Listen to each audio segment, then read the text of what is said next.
Today we will solving this problem of conservation momentum and impulse. So let's solve it. And this is a good problem. So इससे हमें conservation momentum को लगाना और impulse की equation लिखना दोनों ही आ जाएगा अच्छे से. समझते हैं. A block A of mass 4m is placed on block B of same mass जो रखे हैं. जो कोएफिशिएंट ऑफ फ्रिक्शन है ग्राउंड के बीच में और इस ब्लॉक के बीच में वो 0.2 है.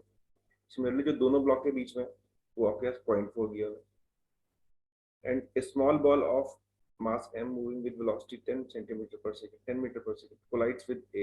इसे इसने collide किया के at an angle 37 degree with the normal of the surface and gets stuck to it और इस पे आके चिपक गई, stick हो गई. तो then choose the correct option. हमें choose करना है कौन सा सही है. तो फाइंड करना velocity of block A, velocity of block A, velocity of block B. तो velocity of A और block B का फाइंड करना है तो कितना होगा. पहले बॉल को देखते हैं. तो बॉल के साथ क्या हो रहा होगा. तो बॉल के पास एक मोमेंटम इस तरफ होगा. अगर ब्रेक कर रहे हो उसको तो दिस मोमेंटम एक्स में जो होगा वो होगा एम वी नॉट साइन 37.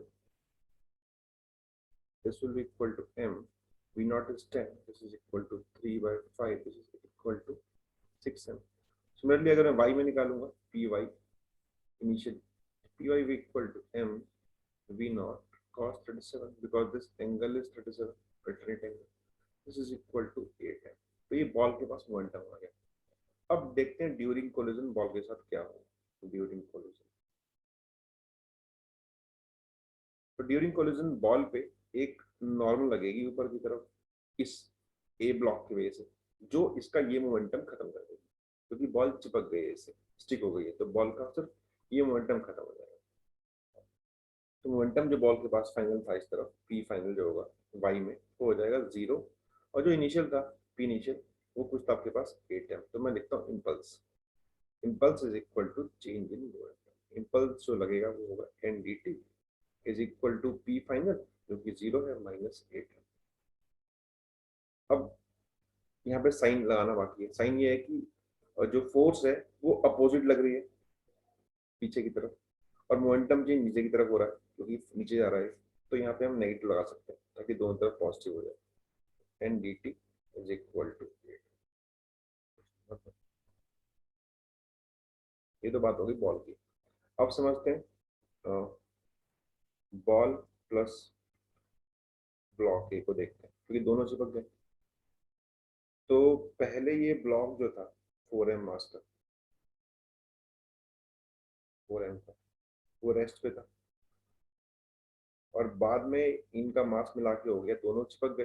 तो ये मास हो गया आपके पास 5m और मान लेते हैं कुछ वेलोसिटी हो गई v1 मान लेते हैं. और बॉल के पास जो वेलोसिटी मोमेंटम था x में that will be equal to 6m था. तो ये है हमारे पास initial condition and this is final condition. अब यहाँ यूज करते हैं. तो इस बॉल पे अब यहाँ पे जब भी हम इम्पल्स की बात करते हैं तो हम ग्रेविटी को कंसीडर नहीं करते कि ग्रेविटी कितनी होगी. तो खाली इस पे एक लगेगा फ्रिक्शन. तो फ्रिक्शन भी यहाँ पे इम्पल्सिव होगी क्योंकि यहाँ पे जो नॉर्मल लग रहा है इस बॉल पे वो भी इम्पल्सिव है. तो सिमिलरली जो यहाँ का नॉर्मल है वो भी इम्पल्सिव हो जाएगा अकॉर्डिंगली.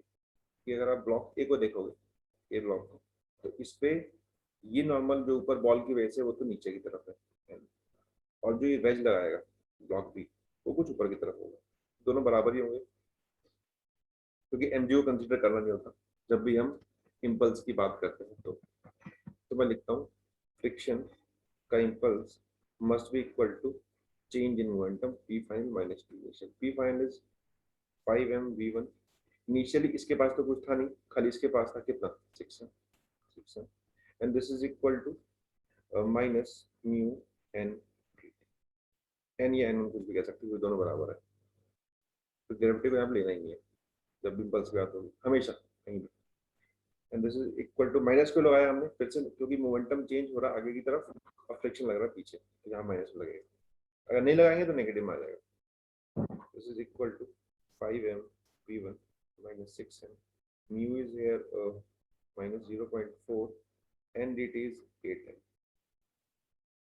इसको सॉल्व करेंगे this will be equal to 3.2m plus 6m is equal to 5m v1. इससे ये cancel. v1 is equal to this is negative 2.8/5 and that will be equal to 0.56 metre पर second. तो block ए plus ball का velocity इतना है। अब चलते हैं हम बी की तरफ, देखते हैं बी के साथ क्या होगा। तो जैसे ही ए मूव करेगा तो अब बी को मूव करना पड़ेगा, तो बी को समझते हैं क्या बी मूव करेगा। तो बी वाले ब्लॉक पे अगर ए पे फ्रिक्शन पीछे की तरफ लगा है तो बी पे यही फ्रिक्शन कुछ आगे की तरफ लगेगा, और जैसे आगे लगेगा तो जो ग्राउंड है ये ग्राउंड अपोज करेगा, तो ग्राउंड पे फ्रिक्शन लगेगा पीछे की तरफ, इसे बोल दो आप एफ। मोमेंटम जो था इसका पी इनिशियल था वो था 0, और पी फाइनल कुछ मान लेते हैं, मास है 4m इंटू V2 मान लो। तो मैं लिखता हूँ इक्वेशन, तो मैं लिखूंगा F minus F1 dt impulse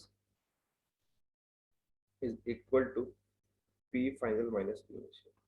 अब मैंने यहाँ पे F माइनस F1 किया, तो मैंने यहाँ पे नेगेटिव यूज नहीं किया, लेकिन अगर मैं लिखता F1 माइनस F तो मुझे यहाँ पे नेगेटिव भी यूज करना पड़ता, क्योंकि मोमेंटम चेंज की डायरेक्शन में उल्टा लिख रहा था इसको मैं।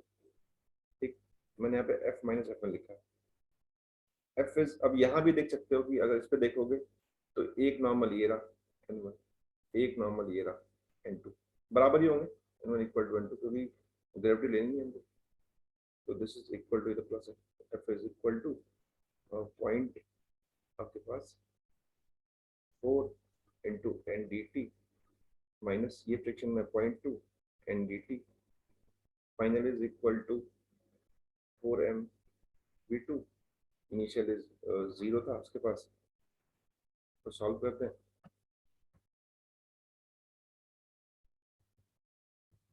तो जो एन डी टी की वैल्यू है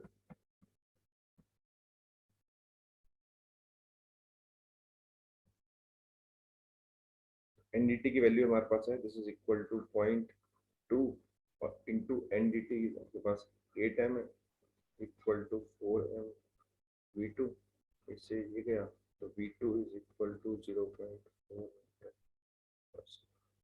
ऑप्शन नंबर सी, इस तरीके से हम निकाल सकते हैं। सबसे इम्पोर्टेंट है इसमें इम्पल्स को लिखना, और ये देखना कि ग्रेविटी कभी भी इम्पल्स में काउंट नहीं होती, सॉल्व करना। तो that's it for this question.